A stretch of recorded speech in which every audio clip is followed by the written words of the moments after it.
Mga kaprad, mayong gabi is inyong tanan, no? Napugo karon sa sulod sa balay kay mag-vlog na pud ta. Kay mag-update na pud ta sa atong YouTube channel na to, no? Karon gibuhat nako karon, nagbuhat ko karon kay naghimo kog ice water, no? Mga kaprad Bisaya, mao na po ning negosyo sa akong mama. Ako na po siyang gitabangan, no? Kung katuman mga negosyante o katuman na itong nagsugod pa magnegosyo sa inyo, awata lang ninyo niya kung gibuhat ay kani sa diri mo gud sa among probinsya, sa makuan mo gud ka sa maadtik lang diri kini, pero kani akong gibuhat, no, limpyo ba ni gyud, limpyo kini mong tubig, no? Ana na siya, naon na sa paghimo.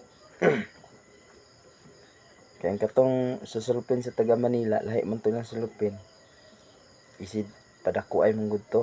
Kining amo isid pagamayay. Nanira sa kadagko kay kuan man amo ang kuan diri repro man. Compressor pwede man to moto yung gamito na sulupin. Tandag ko to. Mura siya balon, pwede nimo ipabukad. Kining amo mga inanira din sa kadagko. Nanira ni sa kadagko kay negosyo man sa akong mama, ako lang po siyang tabangan.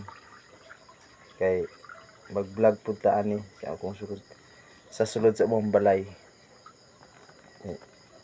Man jud ko'y lingaw, ako'y buhaton. Maghimo ta og negosyo. Muning ice. Pero sa mo ang ice tag 3 ra niya. Siyempre mahal man kay ang kuryente dire.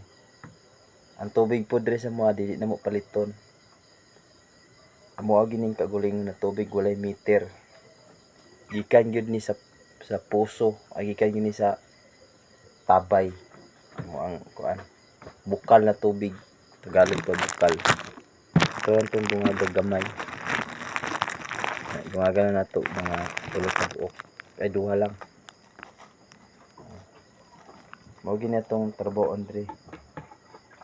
Kato dayong isulod og grip para pud siya mahimo sa ice, no, mga kaprod Bisaya.